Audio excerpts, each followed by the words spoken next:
नमस्ते दोस्तों, मेरा नाम है सूजल जायसवाल और आप देख रहे हैं जेआरएफ विद सूजल। आपका स्वागत है आज की एक नई इंटरेस्टिंग क्लास में। आज की इस क्लास में हम सस्टेनेबल डेवलपमेंट गोल्स और मिलेनियम डेवलपमेंट गोल्स को पढ़ने वाले हैं। यह क्या होते हैं, इनके क्या उपयोग हैं, सारी चीज़ें हम पढ़ेंगे। अगर आपने प्रीवियस ईयर क्वेश्चन पेपर देखे होंगे तो आपको पता होगा एक या दो क्वेश्चन तो यहाँ से बनते ही बनते हैं। और इस बार 18 जून को पेपर होने वाला है और एक ही शिफ्ट में पेपर होगा, तो 99.99% संभावनाएं हैं कि यहाँ से एक या दो क्वेश्चन बनेंगे। अगर मैं 100% भी कहूँ तो ये कहना गलत नहीं होगा। और इस वीडियो को देखने के बाद अगर इस टॉपिक से क्वेश्चन आता है तो आपका क्वेश्चन बिल्कुल सही होगा। बस आप इस क्लास को अच्छे से देखिए और अच्छे से समझिए। चलिए स्टार्ट करते हैं। सतत विकास लक्ष्य मतलब सस्टेनेबल डेवलपमेंट गोल्स को अपनाने का फैसला संयुक्त राष्ट्र शिखर सम्मेलन में लिया गया था। इस संबंध में महासभा की बैठक न्यूयॉर्क में 25 से 27 सितंबर 2015 में आयोजित की गई थी। इसी बैठक में अगले 15 साल के लिए 17 लक्ष्य तय किए गए थे, जिनको 2016 से 2030 की अवधि में हासिल करने का निर्णय लिया गया था। इस बैठक में लगभग 193 देशों ने भाग लिया था। अब बात करते हैं एमडीजी की। एमडीजी मतलब मिलेनियम डेवलपमेंट गोल्स। यह गोल्स 2015 में ही समाप्त हो गए थे, इसलिए इन विकास लक्ष्यों के स्थान पर सतत विकास लक्ष्यों को प्राप्त करने का फैसला संयुक्त राष्ट्र शिखर सम्मेलन में लिया गया था। मिलेनियम डेवलपमेंट गोल्स को सन 2000 में बनाया गया था और इनके अंतर्गत 8 लक्ष्य निर्धारित किए गए थे और इन्हें प्राप्त करने की अवधि तय की गई थी सन 2015। अब 2015 आते आते कुछ देशों ने तो इन 8 लक्ष्य को प्राप्त कर लिया, कुछ देश ऐसे भी थे जो लक्ष्य को प्राप्त नहीं कर पाए। इसीलिए इनके स्थान पर सस्टेनेबल डेवलपमेंट गोल्स बनाए गए और उसके अंतर्गत 17 लक्ष्य बनाए गए और इन्हें प्राप्त करने की अवधि तय की गई सन 2030। अब सबसे पहले हम देखेंगे कि मिलेनियम डेवलपमेंट गोल्स के अंतर्गत 8 लक्ष्य कौन से थे। उसके बाद हम सस्टेनेबल डेवलपमेंट गोल्स के 17 लक्ष्यों के बारे में जानेंगे। एमडीजी का जो पहला लक्ष्य था वह था eradicate extreme poverty and hunger, अर्थात भुखमरी और गरीबी को हमें खत्म करना है। दूसरे गोल की अगर बात करें तो अचीव यूनिवर्सल प्राइमरी एजुकेशन, अर्थात सार्वभौमिक प्राथमिक शिक्षा हासिल करना। Third, promote gender equality and empower women, मतलब लिंग समानता एवं महिला सशक्तिकरण को प्रचारित करना। इसके बाद रेड्यूस चाइल्ड मोर्टेलिटी, मतलब शिशु मृत्यु दर को घटाना है। इसके बाद इम्प्रूव मैटरनल हेल्थ, अर्थात मातृत्व स्वास्थ्य को बढ़ावा देना है। सिक्स्थ गोल की बात की जाए तो combat HIV, AIDS, malaria and other disease, अर्थात HIV, एड्स, मलेरिया जैसी अन्य बीमारियों से निजात पाना है। सातवें गोल की अगर बात करें तो इंश्योर एनवायरमेंटल सस्टेनेबिलिटी, अर्थात पर्यावरण सततता। अंतिम लक्ष्य की बात की जाए तो वह था ग्लोबल पार्टनरशिप फॉर डेवलपमेंट, अर्थात वैश्विक विकास के लिए संबंध स्थापित करना। याद रखिएगा इन 8 लक्ष्यों को आपको क्रम से याद करना है, क्योंकि पेपर में इसका सीक्वेंस भी पूछा जा सकता है। जैसे पहला लक्ष्य था भुखमरी और गरीबी को खत्म करना, दूसरे नंबर पर प्राथमिक शिक्षा हासिल करना, तीसरे नंबर पर लिंग समानता और महिला सशक्तिकरण को बढ़ावा देना, चौथे नंबर पर शिशु मृत्यु दर घटाना, पाँचवें नंबर पर मातृत्व स्वास्थ्य को बढ़ावा देना, छठे नंबर पर HIV, एड्स और मलेरिया जैसी बीमारियों से निजात पाना, सातवें नंबर पर पर्यावरण सततता और आठवें नंबर पर वैश्विक विकास के लिए संबंध स्थापित करना। आप इन 8 को बहुत अच्छी तरह से याद कर लीजिए, क्योंकि क्वेश्चन यहीं से बनता है। और कोशिश कीजिएगा कि इनके इंग्लिश वर्ड भी आप याद कर लें, क्योंकि हिंदी में क्या है ना, आपको दूसरा शब्द दिया जा सकता है लेकिन इंग्लिश में वही एग्जैक्ट शब्द आएगा जो यहाँ पर लिखा हुआ है। तो हिंदी में आपको कंफ्यूज किया जा सकता है लेकिन इंग्लिश में नहीं किया जा सकता, इसलिए हिंदी के साथ इंग्लिश शब्द भी आप पढ़ें। याद रखिएगा ये 8 मिलेनियम डेवलपमेंट गोल्स हैं। इन्हें कब बनाया गया था? सन 2000 में। और इन्हें प्राप्त करने की अवधि कब तय की गई थी? सन 2015।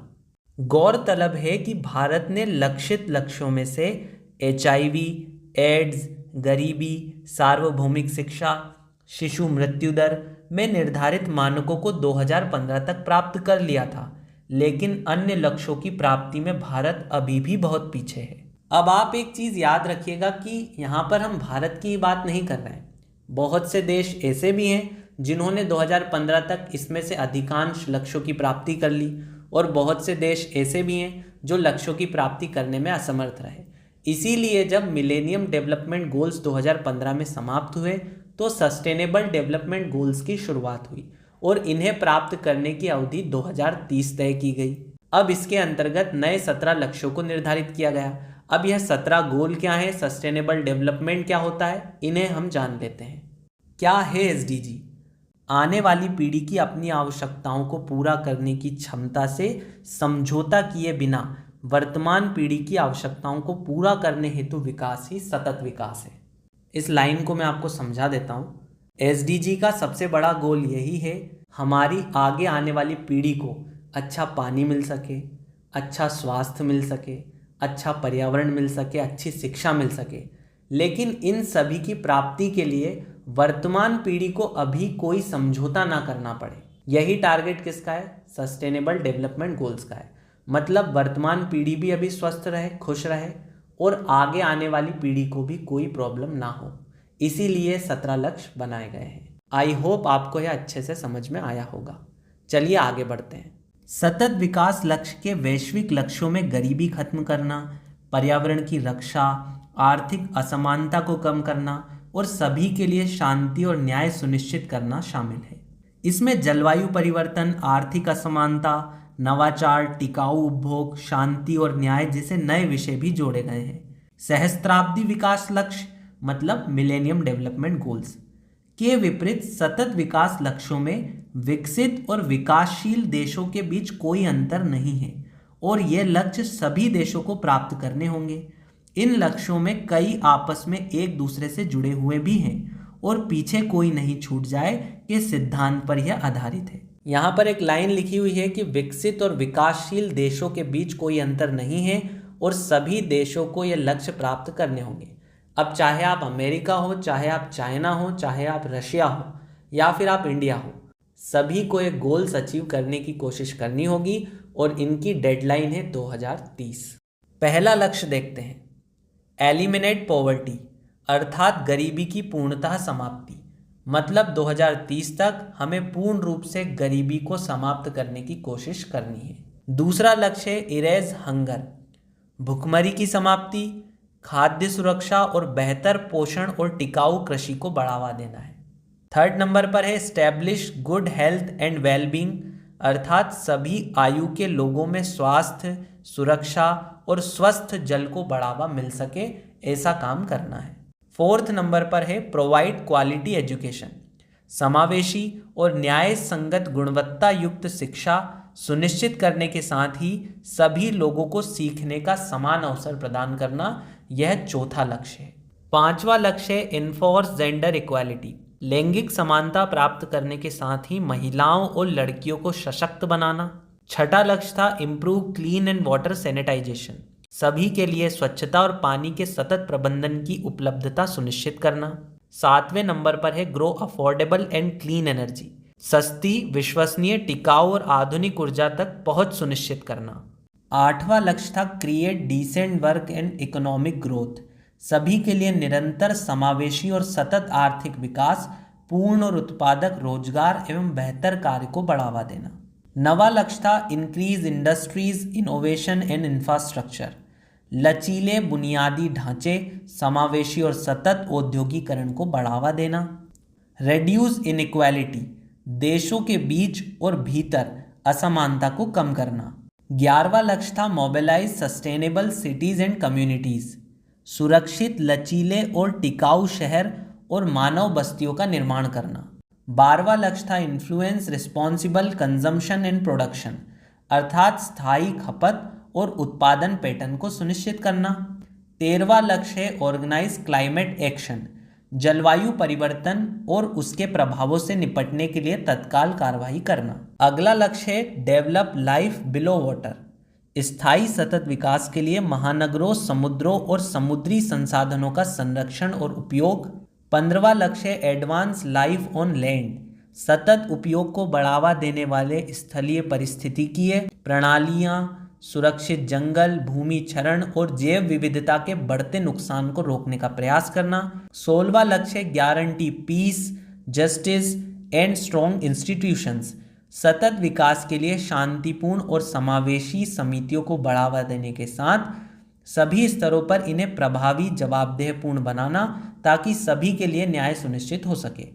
17वां लक्ष्य build partnership for the goals, सतत विकास के लिए वैश्विक भागीदारी का पुनर्जीवित करने के अतिरिक्त कार्यान्वयन के साधनों को मजबूत करना। इसी के साथ हमारे सस्टेनेबल डेवलपमेंट गोल के भी 17 गोल खत्म हुए।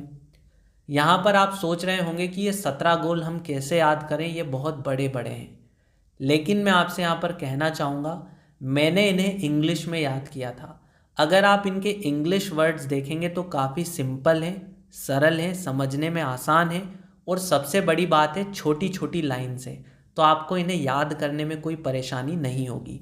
लेकिन वहीं अगर आप इन्हें हिंदी में याद करने की कोशिश करेंगे तो हो सकता है आप कंफ्यूज हो जाएं, तीसरे गोल को चौथा बना दें, चौथे को पांचवा बना दें। इसीलिए मैं आपसे कहता हूं कि रोज़ 2 गोल आप याद करिए, लेकिन इंग्लिश में पढ़ने की कोशिश करिए, क्योंकि इंग्लिश में हूबहू पेपर में पूछा जाएगा। और मैं पहले भी कह चुका हूँ, हिंदी लैंग्वेज चेंज हो सकती है। हिंदी में एक शब्द के 5 और शब्द भी पर्यायवाची होते हैं, वहाँ पर पेपर में प्रयोग किए जा सकते हैं। लेकिन इंग्लिश में यहाँ पर जो लिखा है सेम टू सेम आपको पेपर में भी देखने को मिलेगा। जैसे यहाँ लिखा है रेड्यूस पॉवर्टी एंड हंगर, तो वहाँ भी रेड्यूस पॉवर्टी एंड हंगर ही लिखा आएगा। इसलिए मैं आपसे कहता हूँ इन्हें इंग्लिश में याद करने की कोशिश कीजिए और रोज़ 2 या 3 लक्ष्य याद करिए। पेपर तक आपको सारे लक्ष्य याद हो जाएंगे, क्योंकि यहाँ से क्वेश्चन बनता ही बनता है। इसीलिए आप यहाँ से जो फ्री के नंबर आपको मिल रहे हैं, MDG के 8 गोल और SDG के 17 गोल आप कर लीजिए, यहाँ से आपका नंबर कंफर्म हो जाएगा। इस क्लास की PDF मैं आपको टेलीग्राम चैनल पर डाल दूंगा। हमारे टेलीग्राम चैनल की लिंक नीचे डिस्क्रिप्शन बॉक्स में अवेलेबल है, वहाँ पर जाकर आप हमें फॉलो कर सकते हैं। क्लास के लिए काफ़ी मेहनत मुझे लगी है, इसीलिए अगर आपको क्लास पसंद आई हो तो लाइक, शेयर और कमेंट जरूर करना। हमारे चैनल को सब्सक्राइब करना ना भूलना। पेपर 1 की इसी तरह की इंटरेस्टिंग क्लास के साथ हम जल्द मिलेंगे। तब तक के लिए देखते रहिए JRF विद सुजल। नमस्ते।